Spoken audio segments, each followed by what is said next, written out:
I think it's about what's priced in. And so if we just put valuation aside for a moment, we think valuations are fine, perhaps not washed out. But, you know, we've looked at things like sentiment, AAII bulls. If you look at the January 2nd data, we fell 20% in favor of the bears. That's basically as bad as you tend to get outside of a financial crisis. And 83% of the time when you've hit that level, you've been up around 11, 12% in the market 12 months later. So it's not just a question of what's in the multiple, it's also a question of what's in people's heads. But you think that there's too much negative news priced into the market right now, that earnings aren't going to be as bad as people expect, and some of these other negative outcomes may not be realized? I think that the 171, and you can debate 170, 171, I think that's about the right number. That's where we are. That's where the bottom-up consensus is right now.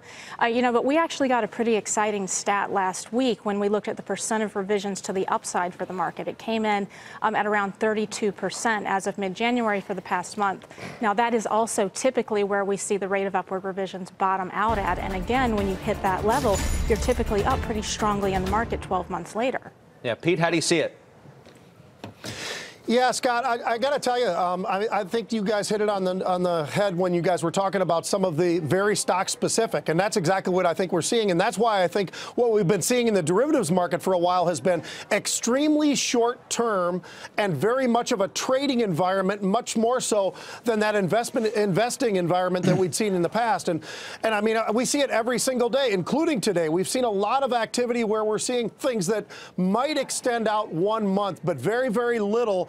People are looking with a vision that sees much further out than that. So it is a trading environment. It is very stock specific. You look at what AMD put out there and their guidance, and it seems like it's in a different world relative to NVIDIA and some of the rest of them, where they actually gave guidance that seemed pretty bullish, quite frankly. And I think Lisa Su's doing an outstanding job there. But Easterbrook's doing that at McDonald's. And what we're seeing with Boeing today, those numbers were spectacular. I think Joe or somebody was mentioning the cash that they're delivering as well. But I think it is very stock specific right now, and that's what we're looking at. And it's very much a trading environment. And as long as you're very nimble, this is a great place to be right now. But you've got to be nimble, and you've got to be quick, and you've got to make decisions, because I don't know what the longevity is before the next big down move really comes.